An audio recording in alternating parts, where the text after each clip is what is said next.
Now, large luxury sedans are the very backbone for any luxury manufacturer. Just take a look at Lexus. The original LS basically made the company who they are today when it debuted back in 1990, which is why I'm standing by a very important model. This is the all-new 5th generation 2018 LS. Let's take a first look.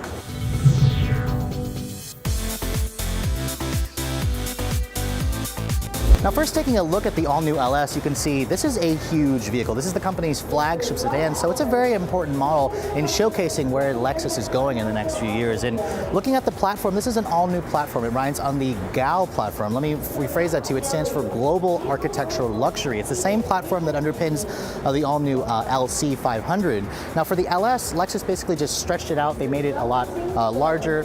They gave it a much lower, sleeker appearance to it. Now, speaking of this all-new platform, it's actually reduced the weight of the LS by about 200 pounds, which is pretty significant, especially considering how big this sedan is. Lexus promised this is the most performance-oriented LS, the sportiest to drive, basically. Now, regarding the design, it's a love it. You know, you can either love it or hate it. I think it's a very elegant look. I especially like the new taillights, LEDs. Obviously, they kind of mimic the L shape that Lexus is famous for.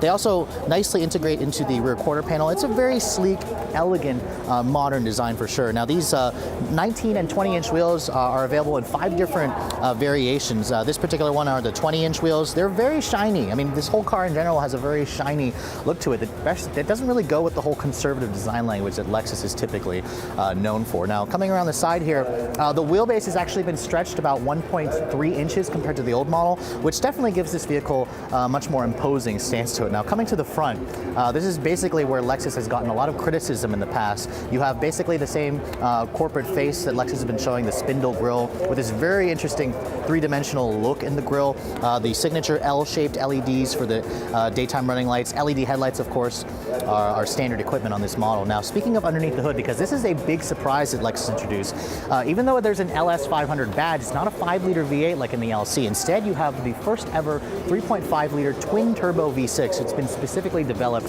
for the LS. Now, Lexus claims it has V8-like power. It produces 415 horsepower and 443 pound-feet of torque. Definitely an improvement over the 389 that the old 4.6-liter gave you. Now, it's paired with an all-new 10-speed automatic, the first ever 10-speed in this large luxury segment. Now, if you guys remember, the old LS, when it was introduced in 2017, introduced the first 8-speed auto. Lexus is doing again with an all-new 10-speed automatic, and it's definitely made this vehicle quick. Lexus claims a 0 to 60 performance of around 4.5 seconds. They're also claiming best-in-class fuel economy.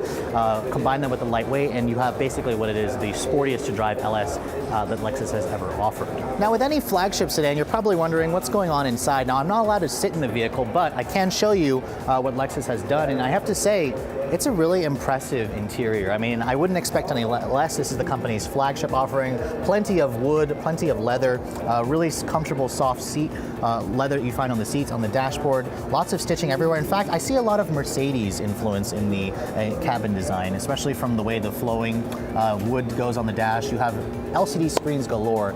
You have a 12-inch LCD in the center stack.